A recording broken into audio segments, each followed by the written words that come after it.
Welcome dear students. Pushpi पादपों का लैंगिक जनन जो कि हमारा चैप्टर 2 है उसके पार्ट 3 के बारे में आज हम पढ़ेंगे। थोड़ा एक बार देख लेते हैं कि इससे पिछले चैप्टर्स में हमने या पिछले पार्ट्स में हमने क्या पढ़ा था। ठीक है, तो जो मेल रिप्रोडक्टिव पार्ट होता है प्लांट का, ठीक है, यानी कि एंथर के बारे में, परागकोश के बारे में हमने पूरा पढ़ा। परागकोश के अंदर परागकण कैसे बनते हैं और माइक्रोस्पोरोजेनेसिस यानी कि लघु बीजाणु जनन के बारे में हमने पढ़ा। और उसके बाद जो लघु बीजाणु यानी कि परागकण होता है उसकी संरचना के बारे में भी हमने पढ़ा। यानी कि हमने पुष्प के नर भाग के बारे में अच्छी तरह से समझ लिया है और नर युग्मक बनने तक की भी पूरी रचना को हमने समझ लिया है। ठीक है, यानी कि लैंगिक जनन के लिए जो नर युग्मक की आवश्यकता होती थी उसका निर्माण कैसे होता है वो हम जान चुके हैं। अब हमें ये जानना है कि मादा युग्मक कहाँ पर बनता है और मादा युग्मक कैसे बनता है और उसका स्ट्रक्चर कैसा होता है। तो इसी चीज़ को जानने के लिए चलिए अब हम स्टार्ट करेंगे। ओके,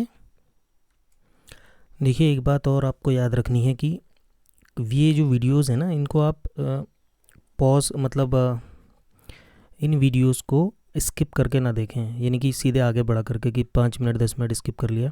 इससे क्या होगा कि जो बीच का कोई इंपॉर्टेंट पोर्शन होगा तो वो आपका छूट जाएगा। ठीक है ना, कई लोग करते हैं वीडियोस को स्किप करते हैं, उससे कोई फ़ायदा नहीं है। अगर आप एजुकेशनल वीडियोस को देख रहे हैं तो उन्हें पूरा देखना ही अच्छा है। और अब हम मादा युग्मक यानी कि फीमेल गैमेट कहाँ बनेगा उसके बारे में बात करते हैं। तो थोड़ा सा विचार कीजिए कि कम से कम आप इतना तो समझ ही गए होंगे कि पुष्प में मादा जनन अंग किस भाग को बोलते हैं। आपने पूरे पुष्प की रचना पढ़ी है, नर जनन अंग के बारे में कंप्लीटली पढ़ लिया है। तो पुष्प का वो कौन सा भाग है जहाँ पर मादा युग्मक बन सकता है। ओके, तो देखिए ये पुष्प की संरचना है और ये वाले भाग को आप देखिए, यानी कि ये पूरा स्ट्रक्चर जो हमने पढ़ा था। ठीक है ना, तो यही वो भाग है जहाँ पर फीमेल रिप्रोडक्टिव ऑर्गन होता है। ठीक है, यानी कि गाइनोशियम। ओके, यानी कि स्त्री केसर जो है, ये पूरा का पूरा भाग स्त्री केसर का हमने पढ़ा था। एक बार डिटेल में मैं आपको इसको और बता देता हूँ ताकि इसके बारे में हम और अच्छी तरह से समझ सकें। ध्यान से देखिए, अब ये जो है फीमेल रिप्रोडक्टिव ऑर्गन ये आपके सामने है। ठीक है ना, यानी कि पौधे के अंदर जो स्त्री जनन तंत्र है वो आपके सामने है। इस पूरे के पूरे स्ट्रक्चर को हम क्या बोलेंगे, दिस इज़ कार्पल। ठीक है, कार्पल इसके 3 भाग होते हैं। ये ओवेरी, ठीक है, जिसे मैंने आपको हिंदी में भी बताया था अंडाशय। ओके, आप दोनों नाम याद करेंगे, इंग्लिश वाला ज़्यादा करेंगे। बीच वाला था स्टाइल जिसे हम कहते हैं वर्तिका, ध्यान से समझिए। और सबसे ऊपर वाला भाग है स्टिग्मा जिसे हम कहते हैं वर्तिकाग्र। ठीक है, तो ये 3 के 3 भाग मिलकर के स्त्री जो पौधा है उसके अंदर स्त्री जनन तंत्र को बनाते हैं, यानी कि फीमेल रिप्रोडक्टिव पार्ट को बनाते हैं।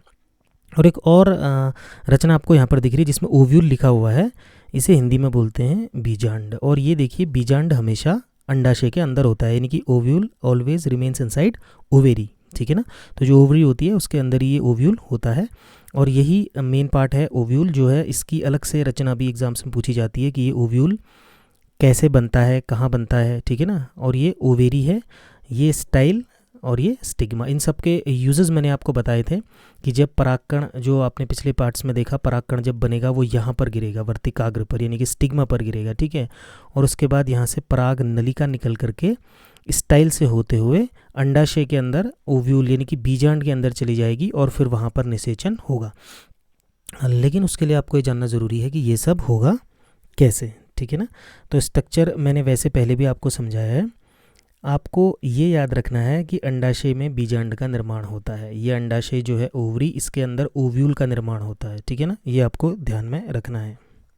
ओके, और ज़्यादा अच्छी तरह से समझने के लिए आपको अपनी बुक में जो ये दिया गया है स्त्री केसर, गुरु बीजाणुधानी जिसे बीजांड भी कहा जाता है, और भ्रूण कोश, इनके संदर्भ में यहाँ से भी अध्ययन करेंगे। मैं अभी आपको ये सारी चीज़ें बहुत अच्छी तरह से समझा दूंगा, लेकिन उसके बाद आप एक बार इसकी भी पूरी की पूरी रीडिंग करेंगे ताकि आपको और अच्छी तरह से समझ में आएगा। आप ये समझिए कि हम इस वाली चीज़ को भी पढ़ रहे हैं। स्त्री केसर आपको पता है पुष्प का वो भाग जिसमें मादा अंग पाए जाते हैं। गुरु बीजाणुधानी यानी कि बीजांड कहाँ पर होता है मैंने आपको दिखा दिया, अभी स्ट्रक्चर देख लेंगे इसका। और भ्रूणकोश उसके अंदर होता है बीजांड के भी। ठीक है ना, तो अब हम बहुत डिटेल में इन सबको देखते हैं।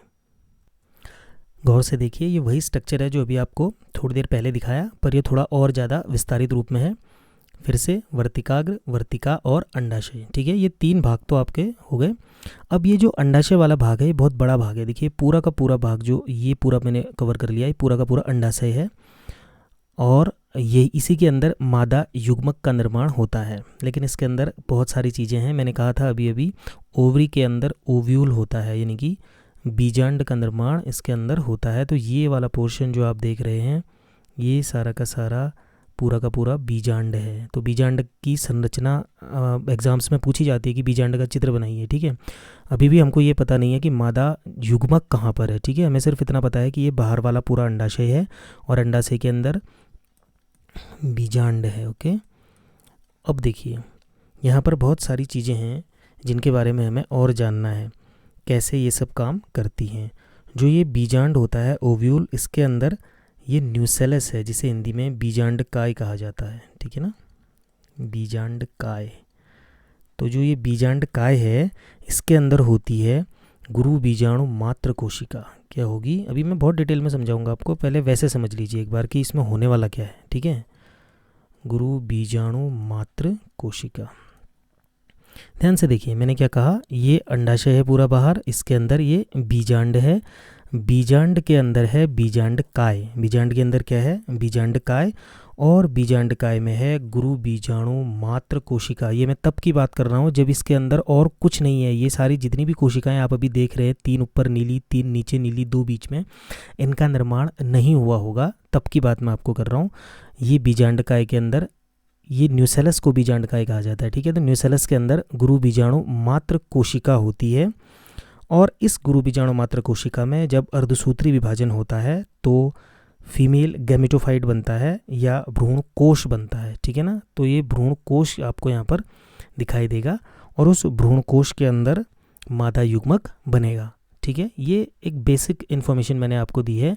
अभी जो आप इसके अंदर देख रहे हैं polar nuclei, egg cell, integuments, female gametophyte, ये कैसे आया, कहाँ से आया, नेक्स्ट पार्ट में मैं आपको, यानी कि इसकी अगली स्लाइड में मैं आपको जस्ट इसको बता रहा हूँ। बस आप इतना बेसिक समझ लीजिए, वर्तिकाग्र, वर्तिका, ये नीचे वाला पूरा पोर्शन अंडाशय, इसके अंदर जो बड़ा डार्क नीला दिख रहा है ये बीजांड, बीजांड के अंदर बीजांड काय न्यूसेलस, न्यूसेलस के अंदर गुरु बीजाणु मात्र कोशिका, गुरु बीजाणु मात्र कोशिका में अर्धसूत्री विभाजन होगा तो फीमेल गैमेटोफाइट यानी कि मादा युग्मकोद्भिद बनेगा, उसे ही हम भ्रूण कोश भी कहते हैं।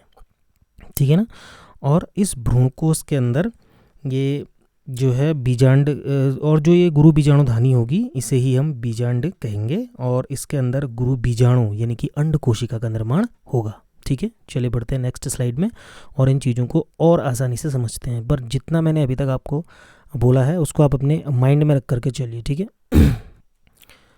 तो चलिए अब बीजांड अथवा गुरु बीजाणुधानी।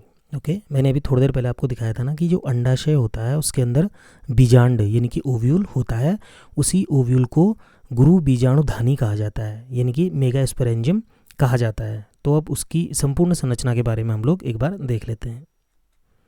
ओके, तो देखिए बीजांड अथवा गुरु बीजाणुधानी का स्ट्रक्चर आप कैसे बनाएंगे, थोड़ा सा चित्र में आप देख लीजिए, मैंने आपके लिए थोड़ा सा ड्रॉ किया है और अब इसके नाम जो है मैं आपको बता रहा हूँ। अभी इसमें और भी बहुत कुछ है, पहले आप एक इस तरह का स्ट्रक्चर बना लेंगे।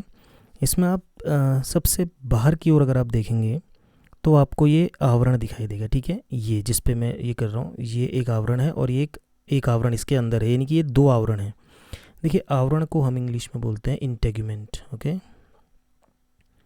इंटेग्यूमेंट्स बोलते हैं। तो क्योंकि ये बाहर का आवरण है इसीलिए हम इसे आउटर इंटेग्यूमेंट बोलेंगे। ठीक है,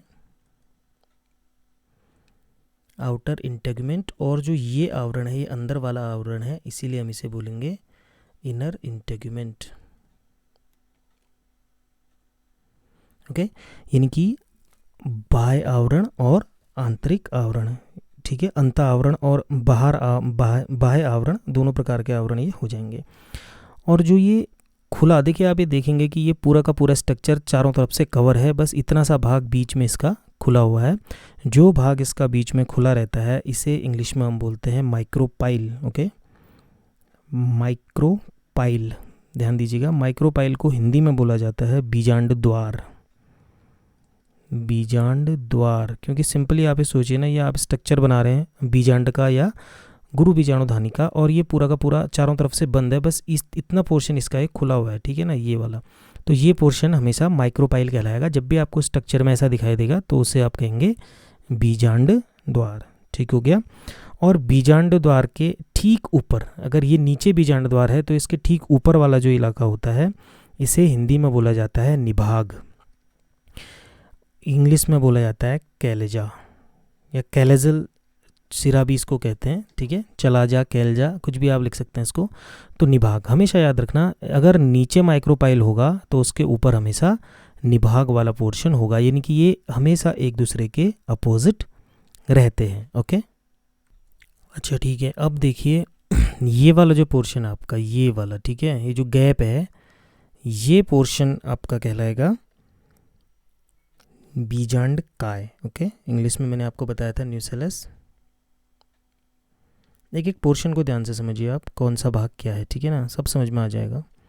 बीजांड काय, ओके, ध्यान दीजिए कौन सा पोर्शन बोला मैंने, ये नीला वाला नहीं कह रहा हूँ मैं, ठीक है, नीले और ग्रीन के बीच का जो पोर्शन है, दिस इज कॉल्ड न्यूसेलस, यानी कि ये पूरा का पूरा आप न्यूसेलस कह सकते हैं, या आप कह सकते हैं कि न्यूसेलस के अंदर ही ये सब है जो आपको ब्लू में दिख रहा है। और जो ये नीला वाला है इसे हम कहते हैं भ्रूणकोश। ओके, इसे हम क्या कहेंगे, यहाँ लिख देता हूँ भ्रूणकोश। ओके,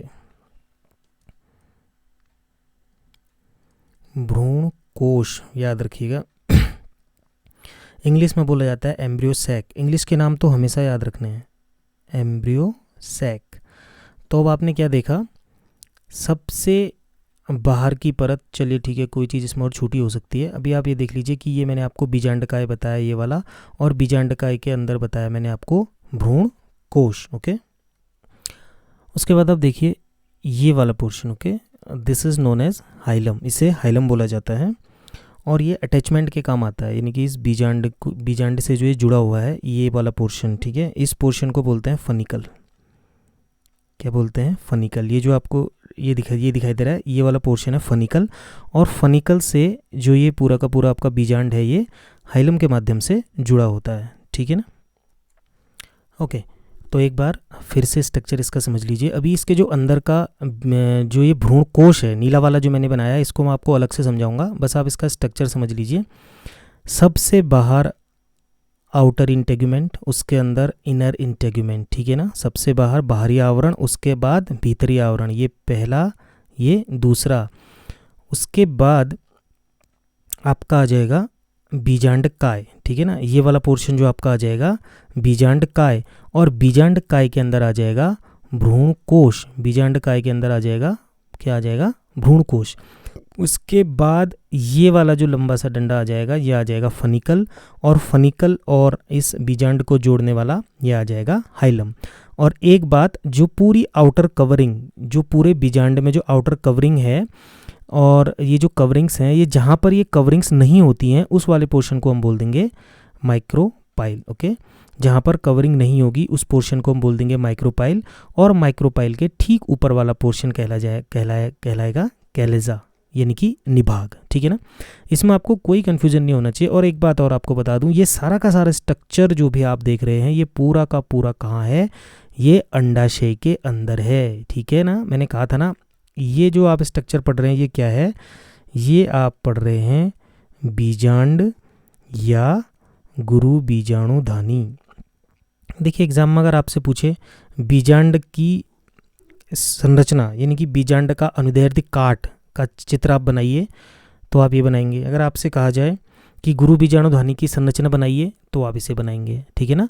अगर आपसे कहा जाए कि भ्रूणकोश के बारे में बताइए तो ये अंदर वाला है भ्रूणकोश, ठीक है। मैंने आपको बाहर के पूरे स्ट्रक्चर के बारे में बता दिया है, अंदर वाले भ्रूणकोश के बारे में मैं आपको अगली स्लाइड में इसको बताता हूँ। और एक बार फिर मैं इसको अभी आपको और रिवाइज करवा दूंगा ताकि बीजांड का स्ट्रक्चर जो है आपको और अच्छी तरह से समझ में आ जाएगा। ओके, अब एक बार अगर आप खुद ड्रॉ करेंगे आपके समझ में आ जाएगा, कुछ नहीं है, ठीक है ना। सबसे बाहर बाहरी आवरण, उसके बाद भीतरी आवरण, उसके बाद बीजांडकाय, बीजांडकाय के अंदर भ्रूणकोश, और इसके बाद जो है ये वाला स्ट्रक्चर माइक्रोपाइल और इसको जोड़ने वाला हाइलम, और जो जहाँ पर परत नहीं है, यानी कि जो ये इंटेगुमेंट्स हैं, जो बाहरी परत और भीतरी परत है, ये जहाँ पर नहीं है वो इलाका माइक्रोपाइल, और माइक्रोपाइल के ठीक ऊपर कैलाजल छोर या कैलाजल सिरा या उसको निभाग बोला जाता है, ठीक है ना। चले बढ़ते हैं आगे और देखते हैं एक बार कि इस बीजांड के अंदर जो ये भ्रूण कोश है उसका स्ट्रक्चर कैसा है। चलिए वही स्ट्रक्चर एक बार फिर से, इस बार मैंने इसमें नाम नहीं लिखे हैं क्योंकि मैंने आपको बता दिए हैं इसके नाम कौन कौन से हैं, कौन सा भाग कौन सा है, आप एक बार कॉपी में नोट कर लीजिएगा। मैंने आपको बताया था कि ये वाला जो पोर्शन है, इस पोर्शन की जो हम बात करेंगे तो इसे हम कहते हैं न्यूसेलस। ठीक है, न्यूसेलस यानी कि बीजांडकाय, न्यूसेलस यानी कि बीजांडकाय। और इसके अंदर वाला जो पोर्शन है जो मैंने अभी रेड में बनाया है, ये मैंने आपको बताया था कि इसे हम कहेंगे, इसे हम कहते हैं भ्रूण कोश। ठीक है, ओके। तो मैंने आपको बोला था कि भ्रूण कोश के अंदर यानी कि एम्ब्रियो सैक के स्ट्रक्चर के बारे में मैंने आपको बताना है। ठीक है ना। तो देखिए एम्ब्रियो सैक जो होता है इसकी संरचना कुछ इस तरह से होती है कि इसमें ऊपर 3 कोशिकाएं होती हैं, 1 2 3, और इसमें नीचे भी 3 कोशिकाएं होती हैं, 1 2 3, और बीच में ये 2 केंद्रक होते हैं। अभी जब मैं आगे इसको विस्तार से बताऊंगा, यानी कि ये कैसे बनता है, जब आप पढ़ेंगे तब आपकी समझ में आएगा कि केंद्रक और कोशिका में इसमें क्या अंतर है। ठीक है ना। तो अभी आप इतना देख लीजिए।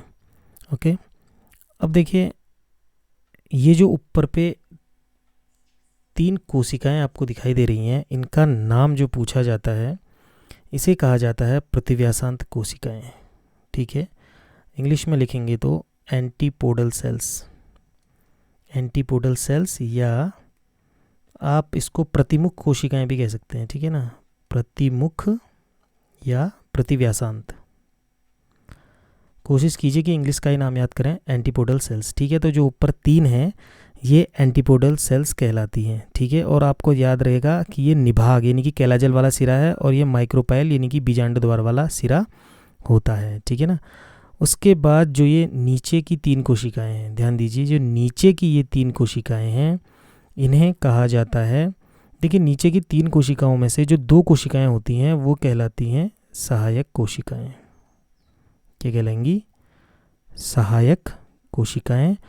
अब 2 सहायक कोशिकाएं हो गई और जो बीच वाली ये कोशिका होगी इसे हम कहते हैं अंड कोशिका। ठीक है, तो आप समझ गए होंगे कि मादा युग्मक कहाँ है। जी हाँ, यही है मादा युग्मक, यानी कि जो कि अंड कोशिका जो होती है इसी से मादा युग्मक बनेगा। अंड कोशिका यानी कि एक्स सेल, यही मादा युग्मक होता है। ये 2 सहायक कोशिकाएं यहाँ पर होती हैं। ठीक है ना, और ये जो सहायक कोशिकाएं होती हैं इनको सिनर्जिड्स कहा जाता है। ठीक है, तो शायद अब आपको इसको समझने में ज़्यादा दिक्कत नहीं होगी। एक और चीज़ आपकी छूट रही है, जो बीच के 2 छोटे आपको केंद्रक दिखाई दे रहे हैं इन्हें हम कहते हैं द्वितीयक केंद्रक। इंग्लिश में इनको बोला जाता है पोलर न्यूक्लियाई।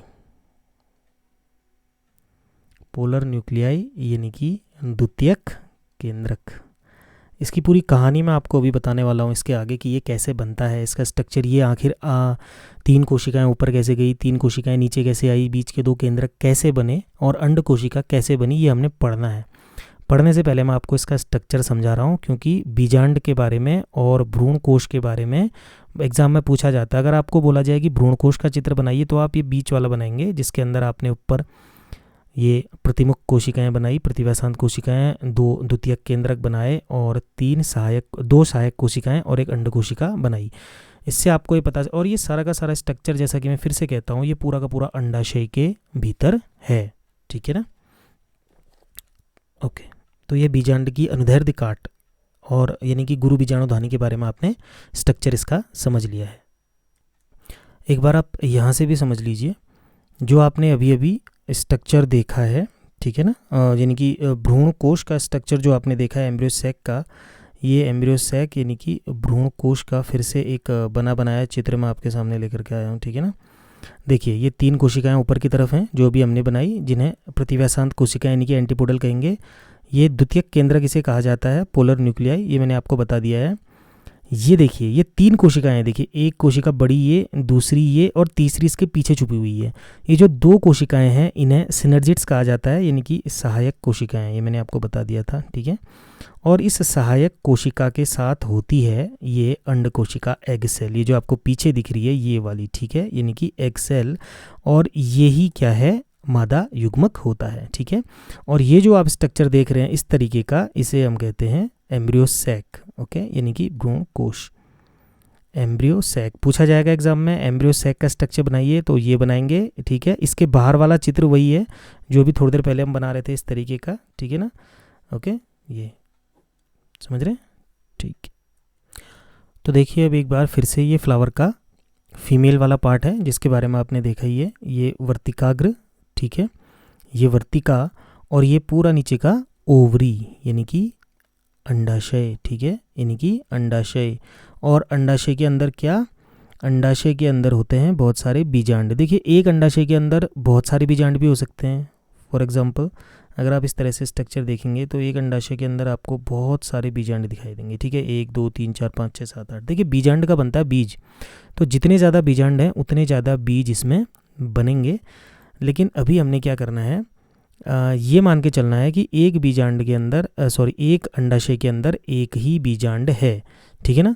तो ये आप मैं आपको ये वाला चित्र इसलिए समझा रहा हूँ ताकि आप कंफ्यूज ना हो कि जो हम पढ़ रहे हैं वो स्ट्रक्चर है कहाँ पर, ठीक है ना। ये तो आपको याद रहेगा, वर्तिकाग्र, वर्तिका अब तो मैंने 100 बार बता दिया, अब तो आपको याद रहना चाहिए। और ये वाला हो गया अंडाशय, ठीक है। अंडाशय के अंदर क्या था, इस तरह का एक स्ट्रक्चर याद आ रहा है आपको, ये जो अभी बनाया था, ठीक है ना, ये इस तरह का और इस तरह का, ये देखिए, फिर इसके अंदर ये, ठीक है ना, ये बीजांड है, देखिए, ठीक है ना, ये बड़ा बड़ा स्ट्रक्चर बताया था। और ये बीजांड के अंदर लास्ट में इसके अंदर आएगा आपका, पहले को न्यूसेलस आएगा, यानी कि बीजांड काय आएगा, बीजांड काय के अंदर भ्रूणकोश आएगा। ये वही भ्रूणकोश है जिसमें 3 कोशिका ऊपर, 3 कोशिका नीचे और 2 बीच में, ठीक है ना। तो ये स्ट्रक्चर यहाँ पर है, समझ पाए होंगे। अगर आपसे पूछा जाए ये पूरा फीमेल का पार्ट बनाओ तो आप पूरा ही बनाएंगे। अगर आपसे पूछा जाए कि अंडाशय का चित्र बनाइए तो आप पहले बाहर से अंडाशय बनाएंगे, उसके अंदर फिर आप बीजांड दिखाएंगे, फिर आप उसके अंदर ये भ्रूणकोश दिखाएंगे, ठीक है। अगर आपसे पूछा जाए बीजांड बनाइए तो सीधे ये वाला स्ट्रक्चर आप बनाएंगे, ठीक है ना, इस तरह से आप बना सकते हैं, सिंपल है, ठीक है ना। इस तरह से स्ट्रक्चर बनाएंगे और ये बाहरी परत, भीतरी परत, ये बीजांडद्वारी सिरा, कैलाजल सिरा, और यहाँ इसके अंदर ये न्यूसेलस बना करके इसके अंदर आप भ्रूणकोश, ये वाला स्ट्रक्चर बना सकते हैं बेसिकली, ठीक है ना। तो इसमें कोई ज़्यादा बड़ी बात नहीं है। और ये पूरा का पूरा क्या है, ये पूरा का पूरा स्त्री केसर, ठीक है ना, ये पिछले चैप्टर्स में हमने इसको पढ़ा हुआ है, ये स्त्री केसर है, ओके। तो बीजांड के भीतर एक युग्मक के रूप में अंडकोशिका स्थित होती है, ये आपने समझ लिया, ओके। अब थोड़ा विस्तार से देखते हैं कि ये रचना बन कैसे रही है, ठीक है, बन कहाँ रही है वो मैंने बता दिया आपको, ये समझ लीजिए, ये वाला स्ट्रक्चर है, ये बीजांड का और ये भ्रूणकोश का। बन कैसे रही है इसके बारे में डिटेल में अब हम पढ़ेंगे कि कौन सी कोशिका वहाँ पहले स्थित होती है, उसके बाद क्या बनता है, ठीक है ना, ओके। एक चीज़ उसमें और है, ठीक है ना, ये जो आप भ्रूणकोश का स्ट्रक्चर ऐसे बनाएंगे तो इसके बारे में कई बार क्वेश्चन पूछा गया है, बोर्ड एग्जाम्स में भी बहुत बार पूछा गया है कि भ्रूणकोश जो होता है इसमें कितनी कोशिकाएं और कितने केंद्रक होते हैं। तो आपको हमेशा याद रखना है जो भ्रूणकोश है, ठीक है ना, जो भ्रूणकोश है वो हमेशा 7 सेल यानी कि 7 कोशिकाएं और 8 न्यूक्लियस यानी कि केंद्रक, ठीक है ना। भ्रूणकोश में 7 कोशिकाएं और 8 केंद्रक होते हैं। देखिए 1 कोशिका, 2 कोशिका, 3 कोशिका, ठीक है, 4 5 6 कोशिका हो गई। और ये बीच वाली ना पूरी की पूरी 1 कोशिका मानी जाती है, ठीक है ना, ये बड़ी कोशिका कहते हैं इसको। तो ये 1 कोशिका होगी तो ये नंबर 7 कोशिका होगी, ठीक है। अब बात करते हैं केंद्रक की। जाहिर सी बात है जो ये 6 कोशिकाएं हैं इनके एक केंद्रक हो गए और ये 7वां केंद्रक, ये 8वां केंद्रक, तो इसीलिए 7 कोशिकाएं और 8 केंद्रक पाए जाते हैं भ्रूणकोश में, ठीक है। बहुत बार पूछा गया है कितनी कोशिका और कितने केंद्रक। अब ये होते कैसे हैं, ये कैसे बनती हैं, ये हम अब आगे पढ़ रहे हैं। देखिए अब हमें पढ़ना है गुरु बीजाणु जनन, ठीक है ना, गुरु बीजाणु जनन। गुरु बीजाणु का मतलब आपको पता है ना, गुरु बीजाणु का मतलब होता है अंड कोशिका, ठीक है ना, अंड कोशिका, यानी कि जो एग सेल है, ठीक है, एग सेल है जो, उसका जनन यानी कि उसका निर्माण, ठीक है ना, यानी कि जो अंड कोशिका है उसके निर्माण की प्रक्रिया को ही क्या कहेंगे, गुरु बीजाणु जनन कहते हैं। और अंड कोशिका क्या है, मादा युग्मक है। सिंपल सी बात है, आपको पता है अंड कोशिका ही क्या होती है, मादा युग्मक। तो इसलिए मादा युग्मक का निर्माण भी क्या कहलाएगा, गुरु बीजाणु जनन। यानी कि अगर आपसे पूछा जाए मादा युग्मक का निर्माण कैसे होता है तो गुरु बीजाणु जनन है। अंड कोशिका के निर्माण की विधि लिखिए तो गुरु बीजाणु जनन है, क्योंकि गुरु बीजाणु का मतलब ही अंड कोशिका है और अंड कोशिका ही मादा युग्मक होती है, ठीक है। तो बीजांड का स्ट्रक्चर तो आपने समझ लिया पिछले स्लाइड्स में कि बीजांड कैसे बनते हैं, बीजांड का स्ट्रक्चर कैसा दिखता है और उसके भीतर जो गुरु बीजाणु है वो कहाँ पर होता है, ठीक है। अब उसका निर्माण कैसे होता है ये हमको पढ़ना है, ठीक है।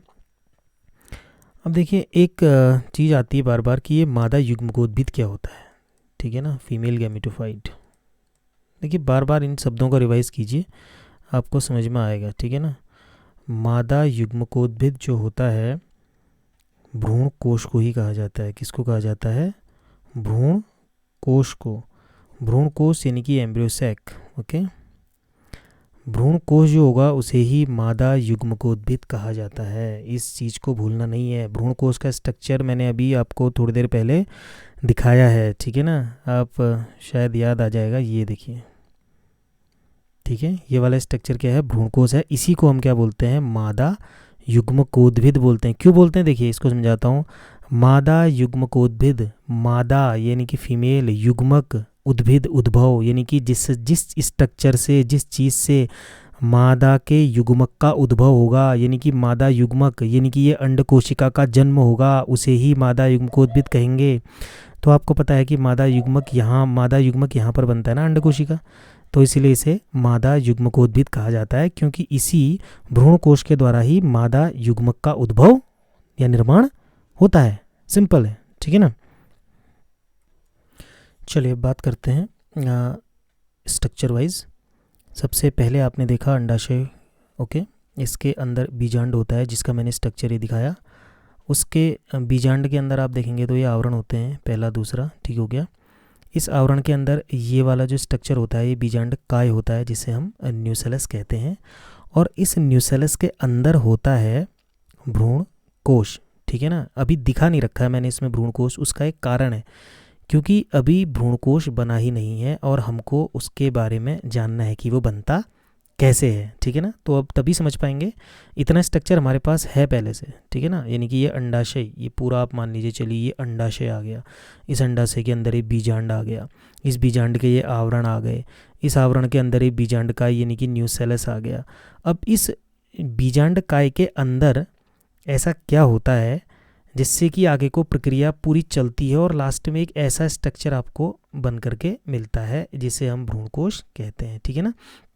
तो इस भ्रूणकोश के बनने के बारे में ही तो हमें पढ़ना है, तभी तो हमको यहाँ पर ये एग सेल कैसे बना ये पता चलेगा, ठीक है ना, समझ रहे हैं। तो अब ध्यान दीजिए, ठीक है ना, आपको याद ऐसे ही करना है कि अंडाशय, उसके अंदर बीजांड, बीजांड के अंदर आवरण, आवरण के अंदर बीजांड काय, बीजांड काय के अंदर वेरी इंपॉर्टेंट एक कोशिका होती है जिसे अधस्तरी कोशिका या हाइपोडर्मल सेल कहते हैं। यानी कि यहाँ कहीं पर एक कोशिका होती है जिसका नाम है अधस्तरीय कोशिका, आपको इंग्लिश में याद रखना है हाइपोडर्मल सेल, ठीक है ना। इस हाइपोडर्मल सेल में देखिए, ध्यान दीजिए, हाइपोडर्मल सेल है। अब इस हाइपोडर्मल सेल में जो भी चेंजेस होंगे या जो भी विभाजन होंगे उसके बाद ये बनेगा आपका भ्रूणकोश। तो इसके लिए मैं आपको अगली स्लाइड में यहाँ से स्टार्ट करूँगा, ठीक है। अब मैं बाहर के स्ट्रक्चर आपको नहीं बताऊँगा, ये सारी चीज़ें, ठीक है। आप समझ गए हैं कि अंडाशय के अंदर बीजांड है, बीजांड के अंदर आवरण है, उसके अंदर ही न्यूसेलस यानी कि बीजांड काय है, और उस बीजांड काय के अंदर एक अधस्तरी कोशिका यानी कि हाइपोडर्मल सेल होती है, ठीक है। वहाँ से स्टार्ट करेंगे आगे को, ठीक है, ओके। यहाँ से समझिए, ये जो आपके पास बीजांड काय है इसके अंदर ये हाइपोडर्मल सेल है, ठीक है। केवल एक हाइपोडर्मल सेल हमारे पास यहाँ पर है। अब ये एक हाइपोडर्मल सेल क्या करेगी, ये विभाजित होगी। कौन सा विभाजन, माइटोसिस यानी कि समसूत्री कोशिका विभाजन। आपको पता है समसूत्री कोशिका विभाजन 1 से 2 कोशिकाएं जिसमें बनती हैं, यानी कि एक कोशिका की 2 कोशिकाएं बन जाती हैं। अब इस हाइपोडर्मल सेल में वही समसूत्री विभाजन होगा। देखिए अगर इसमें समसूत्री विभाजन होगा तो इसकी 2 कोशिकाएं बन जाएंगी, ठीक है। ये टोटल हमारे पास हो गई 2 कोशिकाएं, ठीक है। तो अब ये हाइपोडर्मल सेल नहीं रही, ठीक है ना। हाइपोडर्मल सेल ने अपने आप को विभाजित करके 2 कोशिकाएं बना ली हैं, ठीक है ना। अब हम देखेंगे कि इन 2 कोशिकाओं का नाम क्या है। इसमें एक जो ये ऊपर वाली कोशिका हो गई इसे हम कहेंगे बीजाणु जनन कोशिका। ध्यान दीजिए, बीजाणु जनन कोशिका बहुत सिंपल है, एक बार आपको रिवाइज करना पड़ेगा, उसके बाद आपको फिर कभी इसको भूलोगे नहीं। बीजाणु जनन कोशिका। और दूसरी कोशिका जो होती है उसे हम कहते हैं भित्तीय कोशिका। ये चीज़ें सारी सिंपल होती हैं, बस रिवाइज करना पड़ता है, ठीक है ना। भित्तीय कोशिका भी आपकी समझ में पूरा आ जाएगा। अभी तक यहाँ पर केवल जो ये हमारा बीजांडकाय यानी कि न्यूसेलस है आवरण के अंदर, ये 2 आवरणों के अंदर जो ये बीजांडकाय है इसमें हमारे पास केवल एक कोशिका थी जिसका नाम था हाइपोडर्मल सेल, यानी कि हाइपोडर्मल सेल थी, ठीक है ना। अधस्तरी कोशिका ये विभाजित हो गई, समसूत्री विभाजन कर दिया इसने और 2 कोशिकाओं में परिवर्तित हो गई। पहली हो गई बीजाणुजनन कोशिका जिसे हम कहते हैं स्पोरोजीनस सेल, स्पोरोजीनस सेल, और ये दूसरी हो गई भित्ती कोशिका, ठीक हो गया। अब ये जो बीजाणु जनन कोशिका होती है, ध्यान दीजिएगा, ये जो बीजाणु जनन कोशिका होती है ये गुरु बीजाणु मात्र कोशिका की तरह कार्य करने लगती है। कौन सी? ये वाली कोशिका। बीजाणु जनन कोशिका क्या करेगी? गुरु बीजाणु मात्र कोशिका की तरह कार्य करेगी। देखिए समझ रहे हैं मैं क्या कह रहा हूँ, किसकी तरह कार्य करती है? गुरु बीजाणु मात्र कोशिका, गुरु बीजाणु मात्र कोशिका, मात्र कोशिका। देखिए गुरु बीजाणु का मतलब आपको पता है ना, गुरु बीजाणु का मतलब मादा युग्मक, मात्र कोशिका यानी कि वो कोशिका जिससे गुरु बीजाणु बनेगा। तो ये बीजाणु जनन कोशिका जो है वो कैसे बिहेव कर रही है, कैसा बर्ताव कर रही है, जैसे कि वो गुरु बीजाणु मात्र कोशिका है, यानी कि यही वो कोशिका है जिससे गुरु बीजाणु बनेगा। और जो दूसरी भित्ती कोशिका है इसमें कोई परिवर्तन नहीं होता है, तो हम इसको ऐसे ही छोड़ देंगे, ठीक है ना। तो ये अब हम बात करेंगे बीजाणु जनन कोशिका के बारे में, ठीक है ना। तो अब मैं बाहर का स्ट्रक्चर नहीं बनाता हूँ, मैं केवल बीजांडकाय से स्टार्ट करता हूँ, ठीक है ना। हमारे पास क्या था, एक कोशिका थी जिसने 2 कोशिकाओं में जो परिवर्तित हो गई, ठीक है ना। ये 2 कोशिकाओं में परिवर्तित हो गई।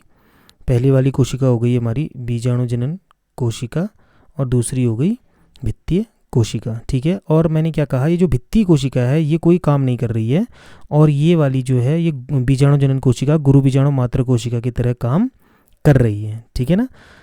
तो हम ये मान के चलते हैं कि ऐसा करते हैं, हम इस कोशिका को थोड़ा नीचे रख देते हैं क्योंकि ये कोशिका कोई काम नहीं कर रही है, ठीक है ना। ये भित्ती कोशिका है, ठीक है ना, भित्ती कोशिका यहीं पर कर रहेगी। इसका मैं कलर भी चेंज कर देता हूँ ताकि आपको समझने में आसानी हो, ठीक है। तो ये भित्ती कोशिका मैं यहाँ पर बना दे रहा हूँ जिसका कोई काम नहीं है। देखिए वो वाली कोशिका विभाजित होकर 2 बनाई थी, ठीक है ना। अब ये जो कोशिका है ये क्या है, गुरु बीजाणु मात्र कोशिका की तरह कार्य कर रही है, ठीक है। तो हम ये मान लेते हैं कि ये कोशिका क्या हो गई, गुरु बीजाणु मात्र कोशिका हो गई, ठीक है ना। गुरु बीजाणु मात्र कोशिका हो गई। तो अब ये वाली गुरु बीजाणु मात्र कोशिका में क्या होता है, इसमें होता है मियोसिस। मैंने बताया ना मियोसिस क्या होता है, अर्धसूत्री विभाजन। और अर्धसूत्री विभाजन की खासियत है कि एक कोशिका जो होती है तो उससे 4 कोशिकाएं बनती हैं, ठीक है ना, अर्धसूत्री कोशिका विभाजन से। तो अगर आप सोचिए कि इस वाली कोशिका में अर्धसूत्री विभाजन होगा तो इससे 4 अगुणित कोशिकाएं बनेंगी, ठीक है ना। तो इससे क्या हो जाएगा, 4 गुरु बीजाणु का निर्माण हो जाता है, ठीक है ना। 4 गुरु बीजाणु का निर्माण हो जाएगा इसमें जब अर्धसूत्री विभाजन होगा। नीचे वाली को छोड़ दीजिए, मैंने कह दिया वो अभी कुछ नहीं कर रही है, ठीक है ना। तो इसने 4 कोशिकाएं बना दी, 1 2 3 4, ठीक हो गया। अब आप ये कह सकते हैं कि ये 4 के 4 के हैं, गुरु बीजाणु हैं। क्या बना दिए इसने, गुरु बीजाणु। क्यों मैं इनको गुरु बीजाणु बोल रहा हूँ, क्योंकि मैंने थोड़ी देर पहले आपसे कहा था कि जो बीजाणु जनन कोशिका है वो गुरु बीजाणु मात्र कोशिका की तरह कार्य कर रही है। और मात्र कोशिका का काम होता है, अगर गुरु बीजाणु मात्र कोशिका है तो गुरु बीजाणु का निर्माण करेगी। तो इसलिए जो बीजाणु जनन कोशिका थी उसने अर्धसूत्री विभाजन किया। अर्धसूत्री विभाजन में 1 से 4 बनते हैं, ये बन गए 4, और ये चारों के चारों क्या होंगे, आपके गुरु बीजाणु, ठीक है। यानी कि इनको हम इंग्लिश में बोलते हैं मेगास्पोर, ओके। तो अब आपके पास क्या है, 4 गुरु बीजाणु हैं। अब फिर से ध्यान दीजिए, इन 4 गुरु बीजाणु में से 3 नष्ट हो जाते हैं, यानी कि ये वाला भी नष्ट हो गया, ये वाला भी नष्ट हो गया, ये वाला भी नष्ट हो गया, ठीक है ना। अभी 4 बने थे लेकिन ये 3 के 3 नष्ट हो जाएंगे और एक ही गुरु बीजाणु क्रियाशील रहेगा। ये आप ध्यान दीजिएगा कि एक ही गुरु बीजाणु इसमें से क्रियाशील रहेगा। वो कौन सा वाला रहेगा? ये वाला गुरु बीजाणु क्रियाशील रहेगा। तो अब जब ये 3 नष्ट हो गए हैं तो हम इनको क्या कर देंगे? हटा देंगे। अब हम इस कोशिका को क्या बोल सकते हैं? ये गुरु बीजाणु है, ठीक है ना। ये क्या है? गुरु बीजाणु।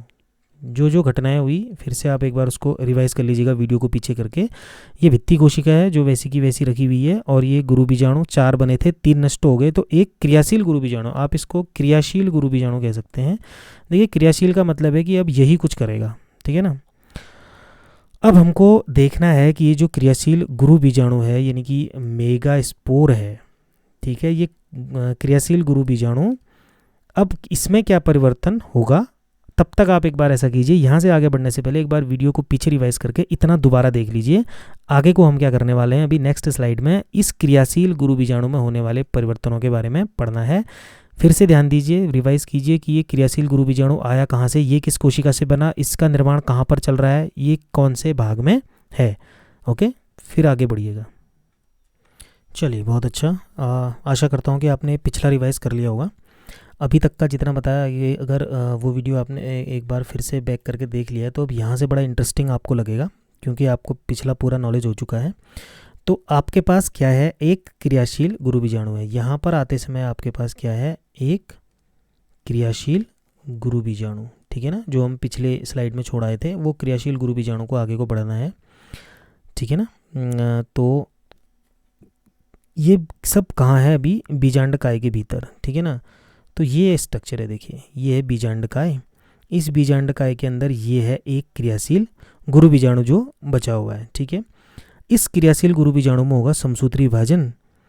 अब समसूत्री विभाजन आपको पता है कि ये क्रियाशील गुरु बीजाणु में समसूत्री विभाजन होगा तो ये इसको 2 भागों में बांट देगा, ठीक है। एक कोशिका से 2 कोशिका का निर्माण होता है, ठीक है।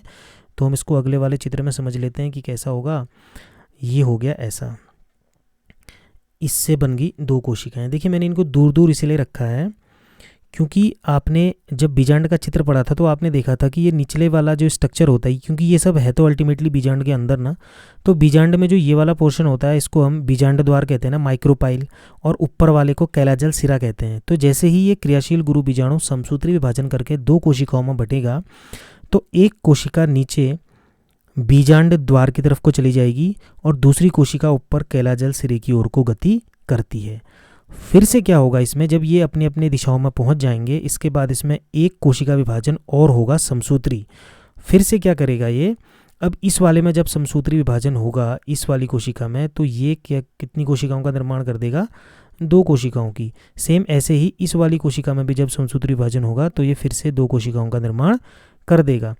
तो अब पुनः जो है आपके पास एक ऐसी स्टेज आ गई जिसमें आपके पास 4 कोशिकाएं हो गई हैं। फिर से एक बार और समसूत्री कोशिका विभाजन इसमें होगा।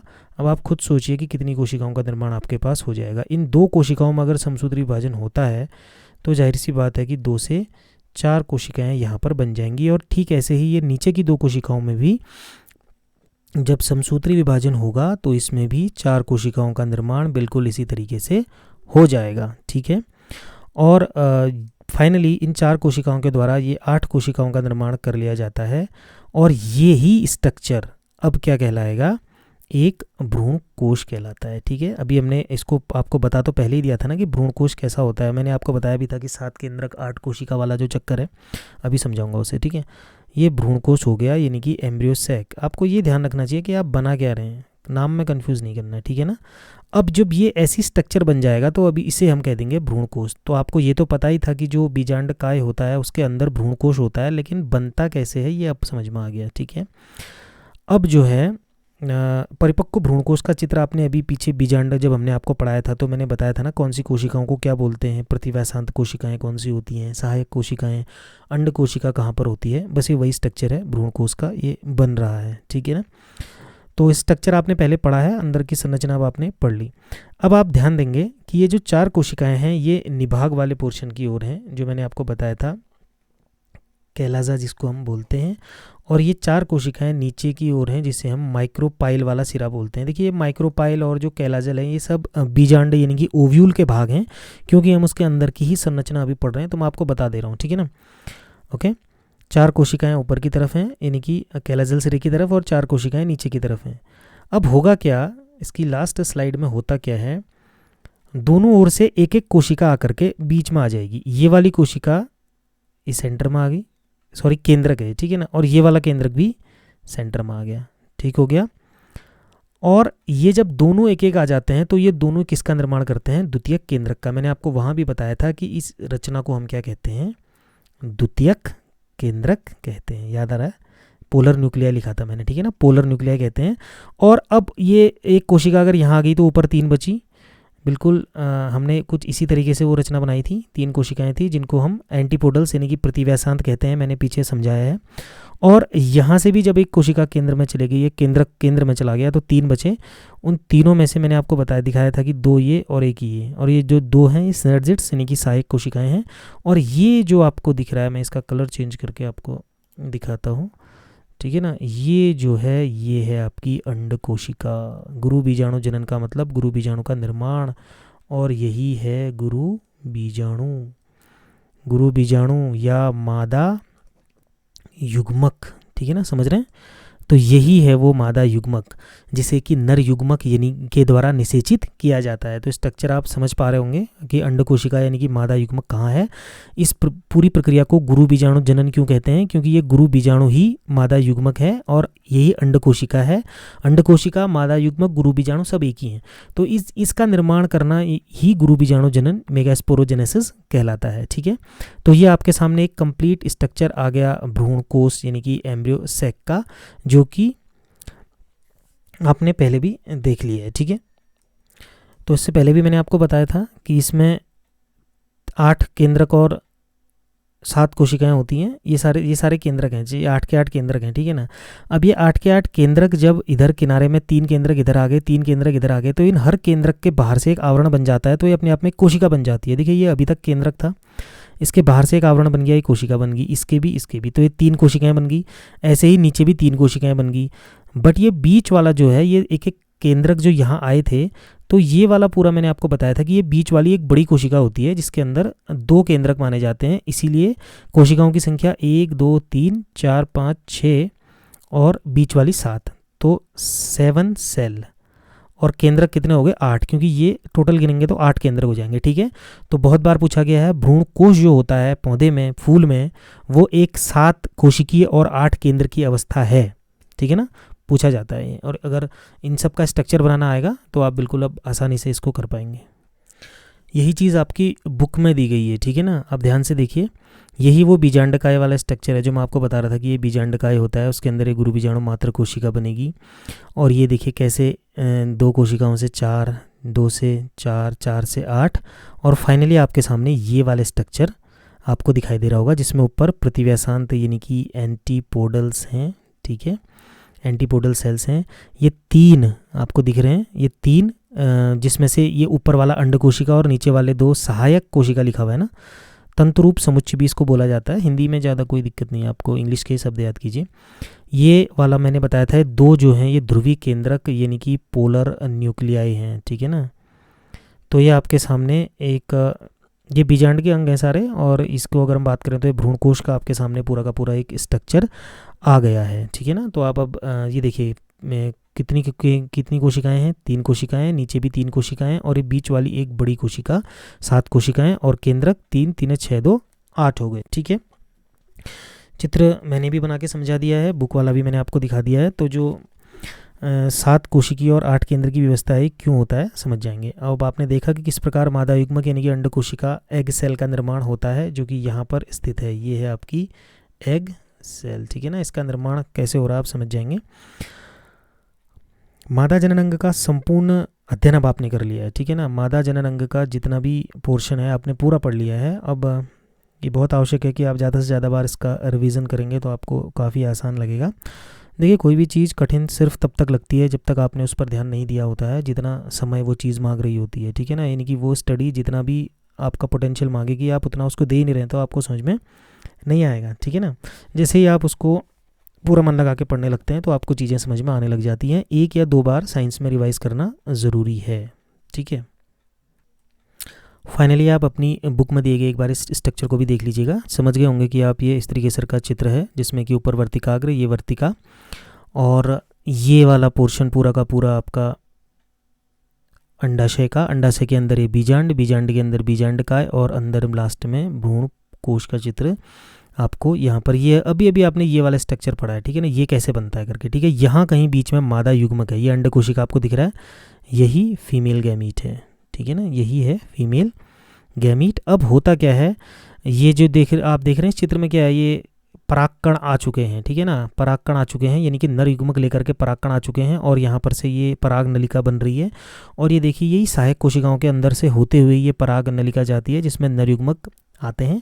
यही चीज़ अब हम नेक्स्ट स्लाइड में, यानी कि जो इसका अगला पार्ट आएगा वीडियो का, उसमें हम पढ़ेंगे। पहले दूसरे और तीसरे पार्ट में हमने नर युग्मक, मादा युग्मक के संपूर्ण संरचनाओं के बारे में पढ़ लिया है। देखिए मैंने आपको जो जो बताया वो सब यही है। प्रतिव्यसांत यानी कि एंटीपोडल्स, ध्रुवी केंद्रक, पोलर न्यूक्लियाई मैंने आपको बताया था, ठीक है ना।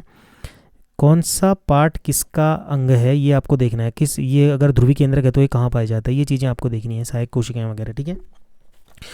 तो अगले भाग में परागण यानी कि पॉलिनेशन के बारे में हम पढ़ेंगे। देखिए पॉलिनेशन का मतलब है कि किस माध्यम से आखिर ये परागकण आकर के वर्तिकाग्र पर गिरते हैं, और इसकी आगे की घटनाएं देखेंगे, कैसे नरयुग्मक मादा युग्मक तक पहुंचता है, इससे आगे की घटना देखेंगे। आप पढ़ रहे हैं पुष्पों में लैंगिक जनन, ठीक है ना। दोनों लैंगिक अंगों की संपूर्ण जानकारी और युग्मकों का निर्माण और सभी संरचनाओं के बारे में आपने जान लिया है। बार बार इनको रिवाइज करते रहें, तो जैसे ही आप इनको बार बार रिवाइज करेंगे तो आप देखेंगे कि किसी भी प्रकार का कोई कन्फ्यूज़न अब आपको नहीं होगा। इसके आगे वाले पार्ट में बहुत ही इंपॉर्टेंट एक टॉपिक आने वाला है जिसे कहते हैं डबल फर्टिलाइजेशन, ओके, जिसे कहते हैं डबल फर्टिलाइजेशन। इस बार भी पूछा गया था, और मैक्सिमम में एक ऐसा क्वेश्चन है जो हमेशा ही आता है। डबल फर्टिलाइजेशन यानी कि दोहरा निषेचन, वो कैसे होता है वो हम इसके अगले पार्ट में बताएंगे। और एक और टॉपिक है त्रिसनलैंड ट्रिपल फ्यूज़न। इस तरह की अन्य महत्वपूर्ण घटनाओं का अध्ययन हम इसके अगले भाग में करेंगे। तो जब तक कि अगला पार्ट ना आए, इस पार्ट को और इससे पहले के पार्ट्स को बार बार रिवाइज करते रहें। Keep reading, keep learning, take care.